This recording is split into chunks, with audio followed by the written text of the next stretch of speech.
বতৰ আৰু জলবায়ু পৰিৱৰ্তন উদ্বেগজনকভাৱে বৃদ্ধি পাবলৈ ধৰিছে। অস্বাভাৱিক পৰিৱৰ্তনে এক ভয়াৱহ ইংগিত বহন কৰিছে। গোলকীয় উষ্ণতাই সমগ্ৰ ৰাজ্যবাসীক চিন্তিত কৰি তুলিছে। অসমত উদ্বেগজনকভাৱে বৰষুণৰ পৰিমাণ হ্ৰাস পোৱা পৰিলক্ষিত হৈছে। জলবায়ু পৰিৱৰ্তনৰ প্ৰকৃতিৰ অস্বাভাৱিক ৰূপৰ ফলত বৰষুণৰ পৰিমাণ হ্ৰাস পাইছে। জুন আৰু জুলাই মাহৰ দৰে মে' মাহত প্ৰচণ্ড গৰমে দহিছে এতিয়া ৰাজ্যবাসীক। বৰষুণৰ পৰিমাণ কম হোৱাৰ বাবে ৰাজ্যৰ ঠায়ে ঠায়ে খৰাং অৱস্থাৰ সৃষ্টি হৈছে। ৰাজ্যখনত অভাৱনীয়ভাৱে বৰষুণৰ পৰিমাণ হ্ৰাস পোৱাত নদীৰ পানীৰ স্তৰো হ্ৰাস পাইছে। সম্প্ৰতি সময়ছোৱাত ৰাজ্যখনত বহু ঠাইত ভয়ংকৰ খৰাঙৰ কবলত পৰিছে। পথাৰত মেলিছে চিৰাল ফাট। পানীৰ বাবে হাহাকাৰ কৰিবলগীয়া হৈছে কৃষক ৰাইজ। ইফালে জেঠ মাহ সোমাল যদিও এতিয়ালৈকে পথাৰত কঠীয়া সিঁচিব পৰা নাই। ইয়াক লৈ গভীৰ চিন্তাত পৰিছে শ শ কৃষক ৰাইজ।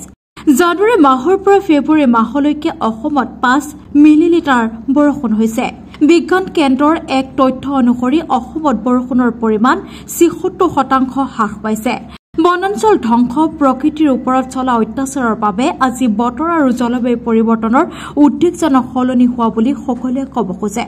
বৰষুণৰ পৰিমাণ হ্ৰাস পোৱাত ক্ষুদ্ৰ চাহ খেতিয়কসকলৰ অৱস্থা পানীত হাঁহ নচৰাৰ অৱস্থাৰ সৃষ্টি হৈছে।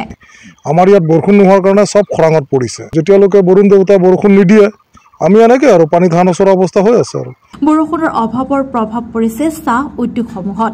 কেঁচা চাহপাতৰ উৎপাদনত ক্ৰমান্বয়ে হ্ৰাস পাবলৈ ধৰিছে। মুঠৰ ওপৰত বৰ্তমান সময়ত চাহ বাগিচাসমূহত যি ধৰণৰ বৰষুণৰ প্ৰয়োজনীয়তা হৈছে তাৰ তুলনাত ৬২ পৰা ৭২% বৰষুণৰ পৰিমাণ কমিছে। অনাবৃষ্টিৰ ফলত ক্ষুদ্ৰ চাহ খেতিয়কসকলৰ চাহ বাগিচাত কেঁচা পাতৰ উৎপাদন হ্ৰাস পোৱাত চাহ খেতিয়কসকলৰ লগতে উদ্যোগসমূহৰ সৈতে জড়িত থকা শ্ৰমিক কৰ্মচাৰীসকলৰ জীৱনলৈ গভীৰ সংকট নামি আহিছে। বৰষুণ মানে এবাৰ চাওক তেনেকুৱা খৰাঙৰ কাৰণে আমাৰ এই ক্ষুদ্ৰ চাহ খেতিটো মানে একদম একেবাৰে মানে হাস্য হৈছে। মানে তেনেকুৱা উৎপাদন হোৱা নাই আৰু আমাৰ তেনেকুৱা পানীৰ ইৰিগেশ্যন তেনেকুৱা যোগান আমাৰ নাই। সেইকাৰণে মানে খৰাঙৰ কাৰণে এতিয়া গছকেইটা চব মৰি গৈ আছে। গতিকে আমি এতিয়া যোৱা বছৰৰ তুলনাত এবাৰ মানে একেবাৰে পাতৰ বাদেই দিয়ক গছকেইটাই মৰি আছে। সেইকাৰণে গোটেই মানে ক্ষুদ্ৰ চাহ খেতিয়ক মানে একেবাৰে মানে এইবাৰ মানে লছত আছে আৰু কোনো উৎপাদন কৰিব পৰা নাই। চলিবৰ কাৰণে টান হৈ গৈ আছে। সেইটোৱে মানে আমাৰ ইয়াত এই ক্ষুদ্ৰ চাহ খেতি সন্থাৰ। আৰু তেনেকৈ আমাৰ পানীৰ যোগান যদি থাকিলে হয় তেতিয়াহ'লে কিবা এটা মানে গছখিনি বচাব পাৰিলোঁ হয়। যদি মানে চাহ উৎপাদন নহ'লেও গছখিনি বচাব পাৰিলোঁ। এতিয়া চাই আছোঁ গোটেইখিনি গছখিনি মৰি আছে। ওপৰৰ শিপাখিনি শুকাই আছে। এই তলৰ শিপাখিনিৰ কাৰণে মানে গছটো অলপ মানে সেউজীয়া দেখা পায়। কিন্তু মানে আৰু কেইদিনমান যদি বৰষুণ নহয় তেতিয়াহ'লে গোটেইখিনি গছখিনি মৰাৰ মানে এটা সম্ভাৱনা আছে। শৰ্মা 1996 মই পঢ়া শুনা কৰাৰ পিছত অলপ মাটি আছিলে, চাহ খেতি কৰা আৰম্ভ কৰিলোঁ। চব ঠিকে আছিলে মাজতে। এই বছৰ আমি এতিয়ালৈকে বৰষুণ নাই, গোটেই খৰাং হ'ল। অকল মই বুলি নহয়, মোৰ লগতে বিভিন্ন হাজাৰৰ ওপৰ ল'ৰা যিটো আমি শোণিতপুৰবাসী, আমাৰ ইয়াত বৰষুণ নোহোৱাৰ কাৰণে চব খৰাঙত পৰিছে। সমস্যাটো অকল আমাৰ চাহ খেতিৰ লগত নহয়, অন্যান্য খেতিয়কসকলেও একে সমস্যা। জীৱ জন্তু পালা মানুহক ঘাঁহ নাই, চব জ্বলি গৈছে। আমাৰ চাহ গছটো জ্বলি আছে।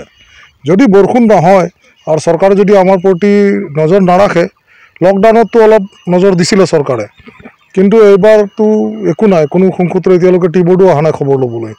টি বোৰ্ডো খবৰ এটা ল'ব লাগে। খৰাং হৈছে, পানী যোগানৰ ব্যৱস্থা এগ্ৰিকালচাৰো কৰা নাই, টি বোৰ্ডৰ ফালৰ পৰাও নাই।